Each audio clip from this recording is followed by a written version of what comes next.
Fala galera, aqui é o Paulo Aragão falando, sejam todos bem-vindos ao Giro Bitcoin, esse podcast diário que vai te informar no menor tempo possível sobre as últimas notícias que agitaram o mercado cripto mundial.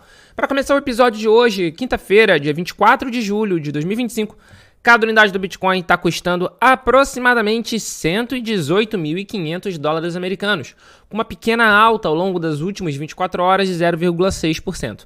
Mesmo caminho percorrido pelo segundo maior criptoativo do mercado, o Ether, que também ao longo desse último dia está com uma valorização de 0,8%, com cada unidade nesse instante em 3.640 dólares americanos. De qualquer forma, a gente consegue ver que o mercado cripto, de uma forma geral, está bastante diverso.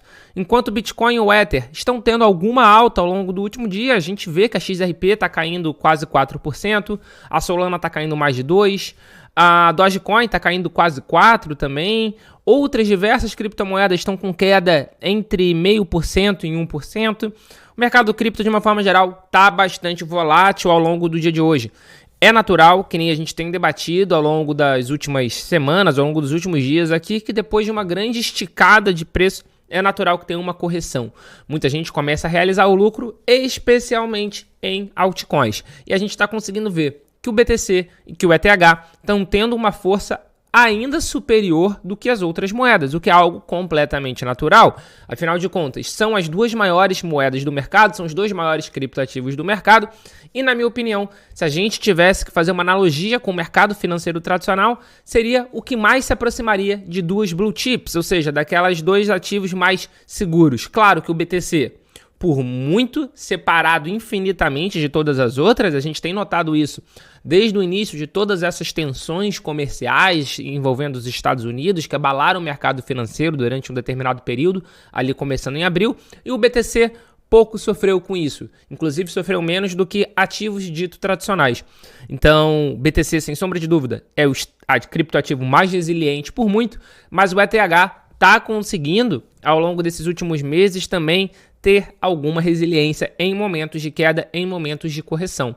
E a gente consegue ver isso, inclusive, através dos ETFs. O ETF de Bitcoin Spot, no dia de ontem, marcou o terceiro dia consecutivo de outflow. É isso mesmo. Foi o terceiro dia consecutivo de venda, de saída nos ETFs de Bitcoin Spot do mercado americano. Foi um outflow de 784 BTC, liderados pela venda da Fidelity de 1916. A gente ainda teve a BlackRock comprando, o ETF da BlackRock em si teve um inflow de 1.203, mas não foi suficiente para deter, para minimizar, para acortar todas as outras saídas dos outros ETFs. Então, o ETF de Bitcoin Spot, outflow de 784 unidades de Bitcoin. E no dia de ontem, a gente completou o aniversário de 1 ano dos ETFs de Ether Spot. E esse aniversário de 1 ano foi completado com um inflow. Foi mais um dia consecutivo, foi o 14º dia consecutivo de inflow no produto ETF de Ether Spot. A gente teve uma entrada de 88.680 TH, o que em dólar americano dá aproximadamente 322 milhões, o que fez com que ao longo desse ano a gente já tivesse nos ETFs de Ether Spot um total de 16,6 bilhões de dólares em ativos. É uma marca bastante significativa, é uma marca bastante simbólica e a gente está na melhor sequência de 7 dias desde o seu lançamento.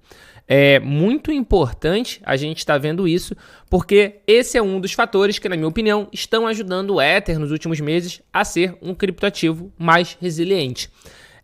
Um aumento da demanda de investidores tradicionais, mas não só os investidores tradicionais, também das instituições. Diversas empresas ao redor do mundo estão comprando o ETH como um ativo de tesouraria.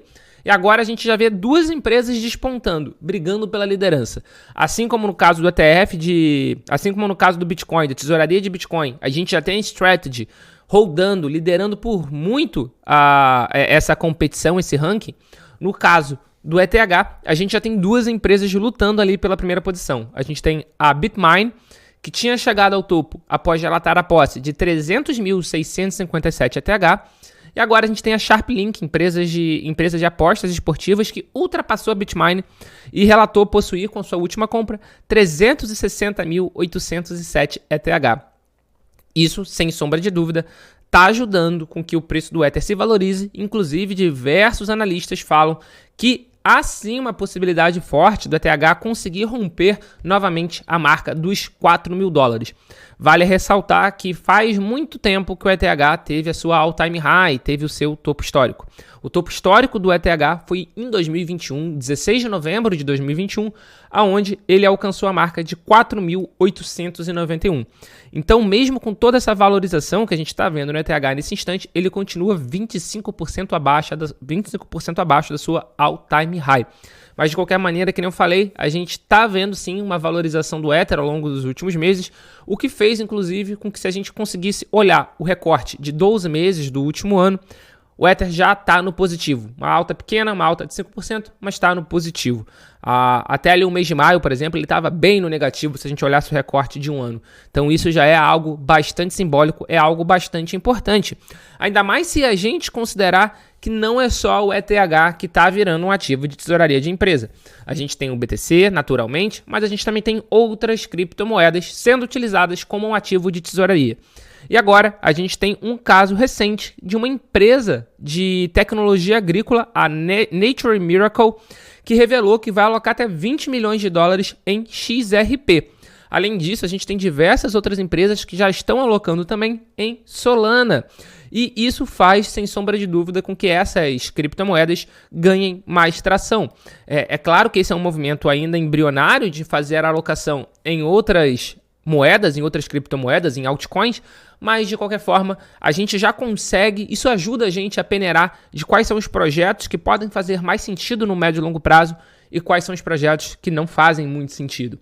Então a gente vê já tesouraria de BTC, tesouraria de ETH, tesouraria de XRP, tesouraria de BNB, de Solana, e misticamente, se a gente parar para olhar, todas essas estão ali no top 6 da capitalização de mercado do mercado cripto. Se a gente olhar o market cap, capitalização de mercado, elas estão nas primeiras posições. E isso não é por acaso, porque são, de fato, as criptomoedas mais confiáveis. Estar no top 10 quer dizer que é uma moeda que vai durar para sempre? Não, claro que não. Se a gente olhar o CoinMarketCap, por exemplo, de 1º de janeiro de cada ano dos últimos 7 anos, a gente vai ver que existem diversas moedas que já estavam no top 10 naquele momento e que hoje em dia quase que não existem mais. Um exemplo super recente disso é a Luna.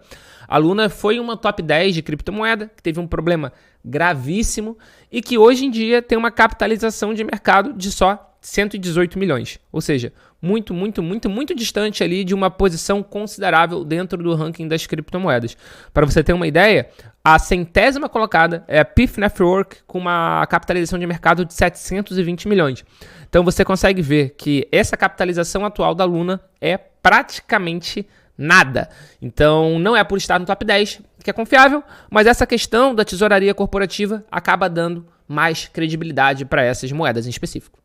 Dando continuidade ao episódio de hoje, mas ainda falando sobre a questão de tesouraria em criptomoeda, a gente está vendo agora diversos anúncios de empresas anunciando a aquisição de Bitcoin.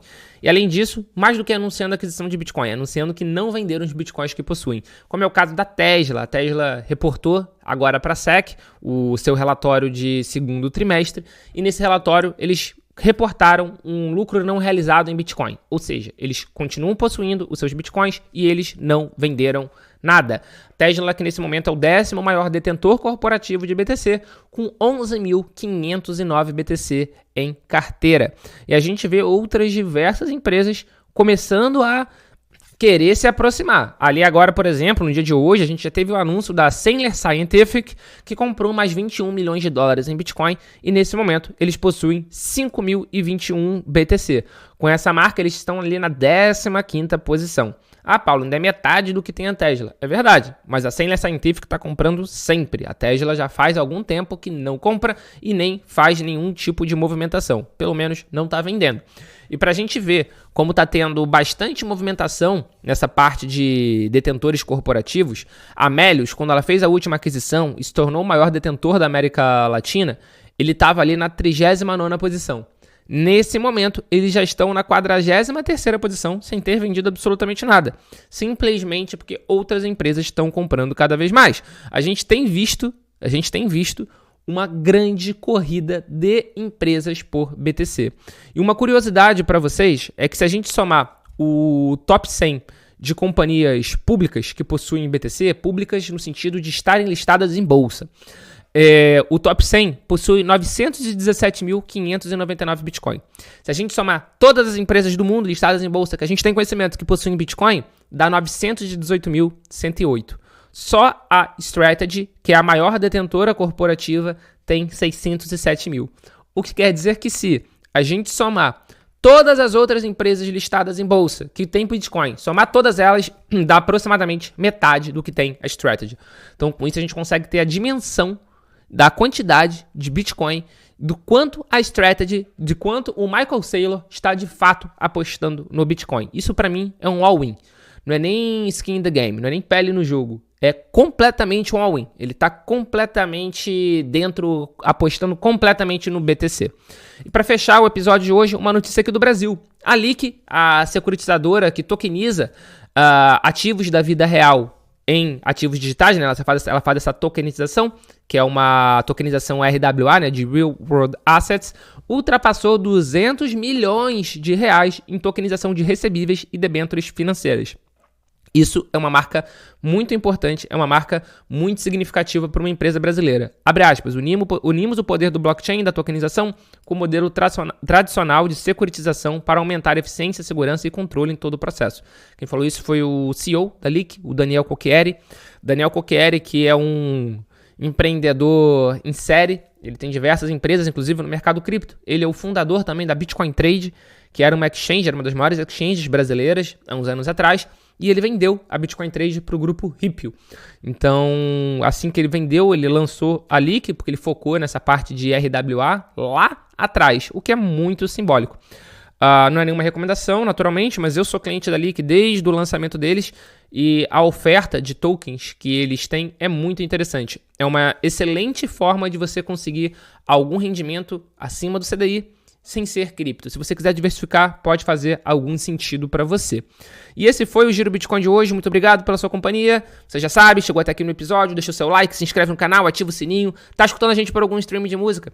Compartilha no seu grupo de família, compartilha no seu grupo de cripto, passa a seguir a gente, dá 5 estrelinhas, que isso ajuda muito a continuidade do nosso trabalho.